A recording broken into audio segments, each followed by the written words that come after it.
Then Ananda arose from his seat, bowed at the Buddha's feet, and said to the Buddha, "Now that we who are stupid and slow, who are fond of erudition but have not sought to seize the outflows of our minds, have received the Buddha's compassionate instructions and have attained the proper means to become infused with cultivation.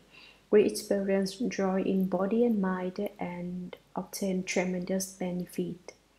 World honored one, for one who cultivates in this way and is certified as having attained the Buddha Samadhi, but who has not yet reached Nirvana. What is meant by the level of dry wisdom? What are the 44 minds? What is the sequence in which one cultivates till one reaches one's goal? What place must one reach to be said to have entered the grounds? And what is meant by a bodhisattva of equal enlightenment? Having said this, he made a full prostration, and then the great assembly single-mindedly awaited the sound of the Buddha's compassionate voice as they gazed up, unblinking with respectful admiration. At that time, the world-honored one praised Ananda, saying, good indeed, that you can, for the sake of the entire great assembly and those beings in the final age who cultivate samadhi and seek the great vehicle, ask to have explained and revealed the unsurpassed proper path of cultivation that takes one from the level of an ordinary person to final parinirvana. Listen attentively and I will speak about it for you. Ananda and everyone in the assembly placed their palms together, cleansed their minds, and silently waited to receive the teaching.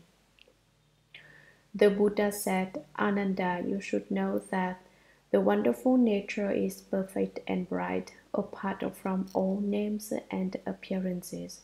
Basically, there is no world, nor are there any living beings. Because of falseness, there is production. Because of production, there is extinction. The names production and extinction are false. When the false is extinguished, there is truth, which is called the thirst comes as a past body and great nirvana. Those are names for two kinds of turning around. Ananda, you now wish to cultivate true samadhi and arrive directly at the first comes parinirvana. First, you should recognize the two upside-down causes of living beings and the world. If its upside-down state is not produced, then there is the first comes true samadhi. Ananda, what is meant by the upside-down state of living beings?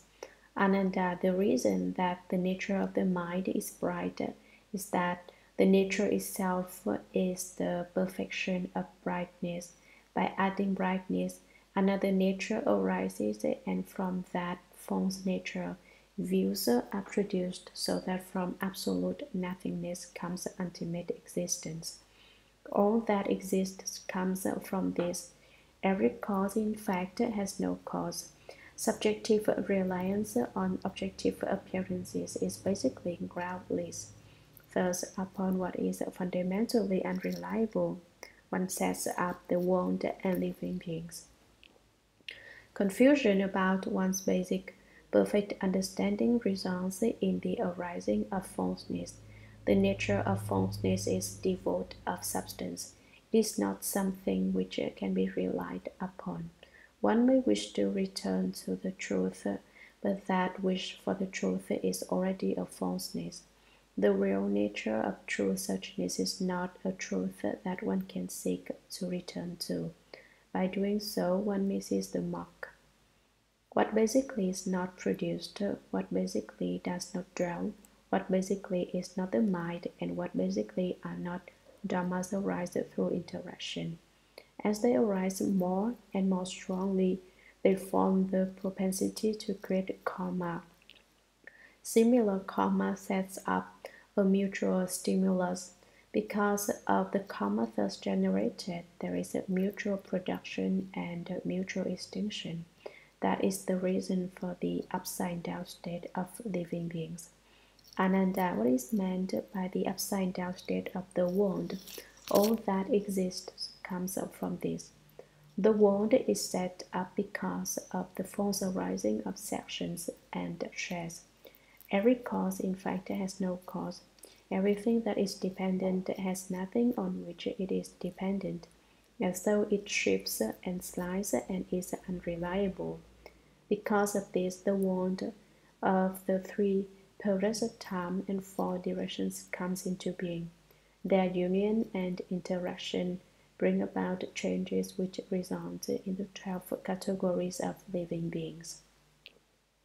That is why in this world, movement brings about sounds, sounds bring about forms, forms bring about smells, smells bring about contact, contact brings about tastes, and taste bring about awareness of dharmas. The random false thinking resulting from these six creates karma, and this continuous revolving becomes the cause of 12 different categories. And so in the world, sounds, smells, tastes, contact, and the like are each transformed throughout the 12 categories to make one complete cycle. The appearance of being upside down is based on this continuous process. Therefore, in the world, there are those born from eggs, those born from wombs, those born from moisture, those born by transformation, those with form, those without form, those with thought, those without thought, those not totally endowed with form, those not totally lacking form, those not totally endowed with thought, and those not totally lacking thought. Ananda, through a continuous process of falseness, the upside down state of movement occurs in this world. It unites with the energy to become 84,000 kinds of random thoughts that either fly or sink. From this, there come into being the egg kalalas, which multiply throughout the lands in the form of fish, birds, amphibians, and reptiles, so that their kinds abound. Through a continuous process of defilement, the upside-down state of desire occurs in this world. It unites with the stimulation to become 84,000 kinds of random thoughts that are either upright or perverse. From this, there come into being the womb Buddhas, which multiply throughout the world in the form of humans, animals, dragons, and immortals, until their kinds abound. Through a continuous process of attachment, the upside-down state of inclination occurs in this world. It unites with warmth to become 84,000 kinds of random thoughts that are vacillating and inverted. From these, there come into being through moisture the appearance of perches, which multiply throughout the lands in the form of insects and crawling invertebrates until their kinds abound. Through a continuous process of change, the upside-down state of borrowing occurs in this world. It unites with contact to become 84,000 kinds of random thoughts, but of new and old. From these, there come into being through transformation the appearance of ganas, which multiply throughout the lands in the form of metamorphic flying and crawling creatures until their kinds abound. Through a continuous process of restraint, the upside-down state of obstruction occurs in this world. It unites with the attachment to become 84,000 kinds of random thoughts of refinement and brilliance. From these, there come into being the ganas of appearance that possess form, which multiply throughout the lands in the form of auspicious and inauspicious essences until their kinds abound. Through a continuous process of annihilation and dispersion. The upside-down state of delusion occurs in this world. It unites with darkness to become 84,000 kinds of random thoughts of obscurity and hiding. From this there come into being the ganas of formless beings, which multiply throughout the lands as those that are empty, dispersed, annihilated, and submerged until their kinds about. Through a continuous process of illusory imaginings, the upside-down state of shadows occurs in this world. It unites with memory to become 84,000 kinds of random thoughts that are hidden and bound up.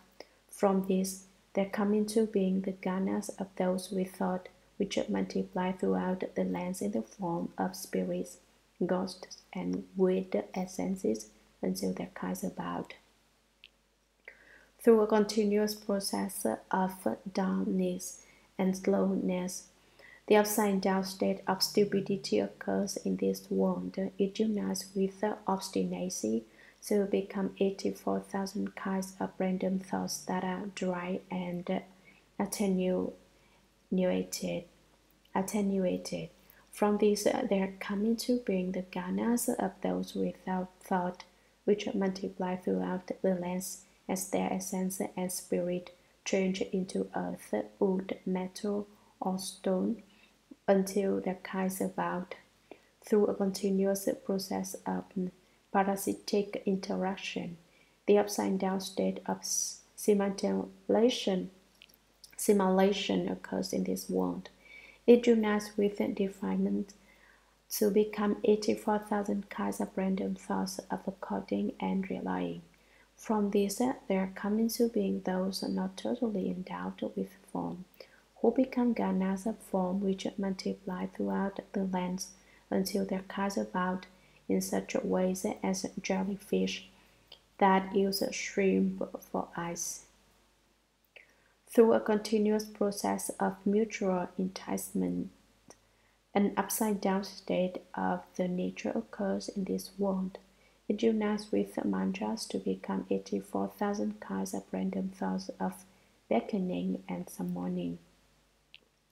From this, there come into being those not totally lacking form, who take ganas which are formless and multiply throughout the lands, until their kinds about as the hidden beings of mantras and incantations. Through a continuous process of false unity, the upside-down state of transgression occurs in this world. It unites with unlike formations to become 84,000 kinds of random thoughts of reciprocal interchange. From this, there come into being those not totally endowed with thought, which become ganas, possessing thought, and which multiply throughout the lands until their kinds abound in such forms as the Varata, which turns a different creature into its own species. Through a continuous process of enmity and harm, the upside-down state of killing occurs in this world. It unites with the monstrosities to become 84,000 kinds of random thoughts of devouring one's father and mother. From this, there come into being those not totally lacking thought, who take ganas with no thought, and multiply throughout the lands, until their kinds abound in such forms as the dirt owl, which hatches its young from clods of dirt, and the poaching bird, which incubates a poisonous fruit to create its young. In each case, the young thereupon eat the parents. These are the 12 categories of living beings.